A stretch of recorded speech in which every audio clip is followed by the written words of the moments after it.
Good afternoon. Welcome to In the Trenches. Today I'm going to talk about COPD, and there's a lot to talk about with this and a lot of changes. Basically, COPD is obstructive airway disease. It's not reversible. Okay, asthma is obstructive airway disease, which is reversible. Give a bronchodilator, and you get greater than 15% improvement in your FEV1%. So, COPD, classically, there are two features to this. There's the chronic bronchitis and emphysema.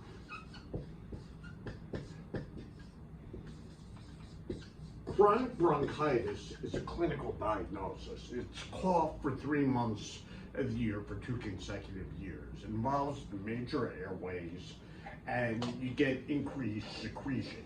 Okay, basically you get goblet cell metaplasia, and you get increased white cells in the airways, increased mucus production, and it creates resistance. Okay, emphysema is dilatation of the airways distal to the non-terminal respiratory bronchioles with destruction of their cell walls. So this is a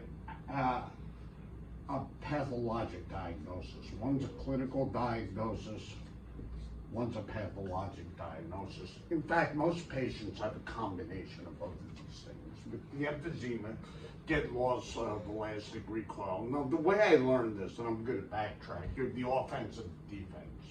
So usually this is caused by smoking. Now, once in a while it isn't, okay, but usually it's caused by smoking. And basically what cigarette smoke, and there's a lot of PMNs and inflammatory mediators, they destroy the cell walls. The smoke inactivates the antitrypsinases and the enzymes that destroy white cells and get destruction of the cell walls. Now, they had 2 phenotypes. They have blue bloaters and pink puffers.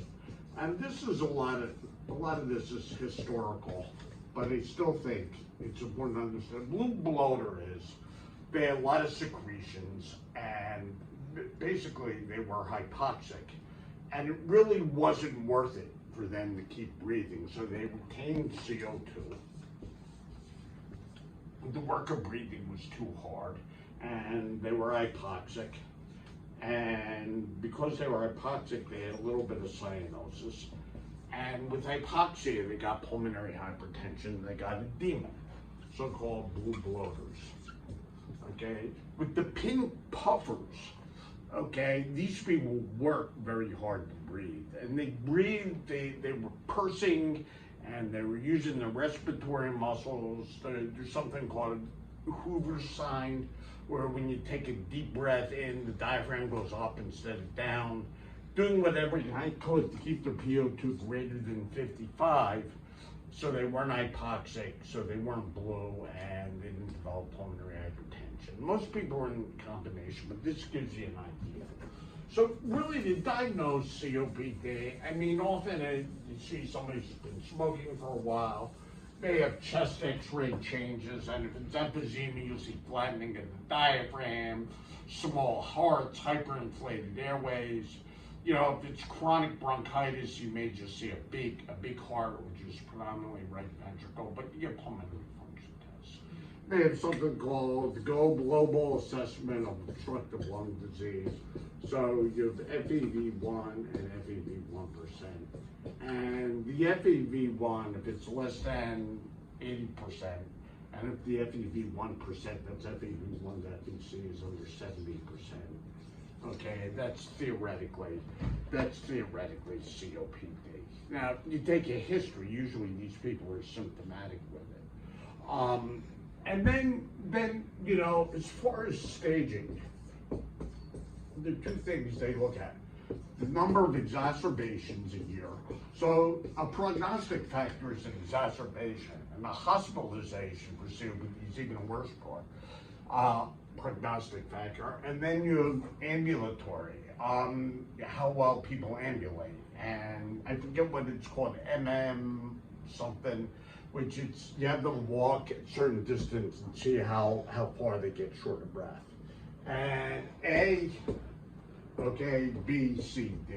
So this is exacerbations, okay, you know, the more exacerbations and the more short of breath they get, the higher, the more advanced the disease is, and this goes from treating it. So how do you treat COPD? First of all, you want to get them to stop smoking. This is clearly easier said than done, but you want to attempt to get them to stop smoking. Okay, beyond that, the only medicine that was really shown to extend life is oxygen. And when you give oxygen, a PO2 less than 55, PO2 less than 60 with evidence of cor pulmonale, nocturnal hypoxia, exercise-induced hypoxia. Now, beyond that, what's in our armamentarium for treatment? Well, you have the outpatient venue and then the inpatient venue. So the outpatient venue, you have inhalers, and you have short-acting beta agonists, long-acting beta agonists, long-acting muscarinic antagonists, and inhaled corticosteroids. Okay, that's basically it's inhalers. Okay, for stage A, possibly a short-acting beta agonist. Okay, now a lot of these people don't wheeze though. And the idea the short-acting beta agonists may actually increase mucociliary clearance. You know, some of them wheeze, some of them don't. Okay, stage B, you could either use a LAMA or a LABA. There's some evidence that LAMAs, muscarinic agents, are better than LABAs because they involve the large airways as opposed to the small way. Stage C, you could use either, or you could use a combination. And stage D is when you start getting adding inhaled corticosteroids. There was a trial that came out, I guess it was 5+ years ago, the FLAME trial, which showed that LAMA and LABA was better than LABA and inhaled corticosteroids.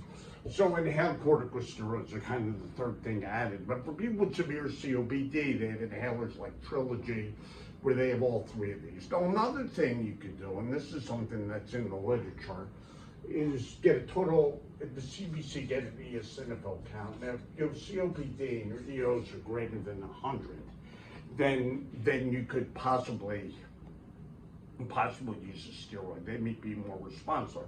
Now with steroids, you'll get certain side effects, and even with the inhalers, if you're greater than 750 micrograms a day of steroids, you could potentially get iatrogenic adrenal insufficiency. Inhaled steroids could do this. There's some suggestion that everyone will have an alpha-1 antitrypsin level. Obviously, if somebody has COPD at a young age or they never smoked, you're going to think of that. But if you look at some of the literature, they suggest doing that.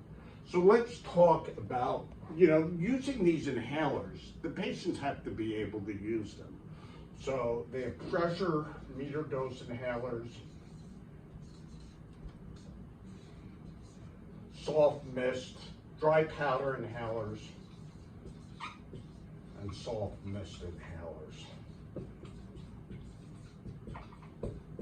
Okay, and the pressure meter dose inhaler, first of all, you have to prime it, get some out of it, and you have to shake it, and they have to be able to have the coordination to be able, and some of these people are older and they have comorbidities, to get it into their system. It's better to use this with a spacer. If you stick these inhalers, some of them, right in your mouth, the stuff will get trapped in the back of your lungs and it won't go down. Whereas if you use a spacer, the particle will get smaller and will go down into the lungs via a process called gravitational sedimentation. A lot of these people use these wrong, especially with the short-acting beta agonists. The dry powder inhaler, it's easier to use. An example of that would be an Advair discus. And then a soft mist inhaler is a new thing where you squeeze it and the coordination is easier and it comes out slower. So you have to make sure the patient could use this stuff. And it's not that something, you just don't write a prescription for this patient, you have to make sure that they're getting their medication.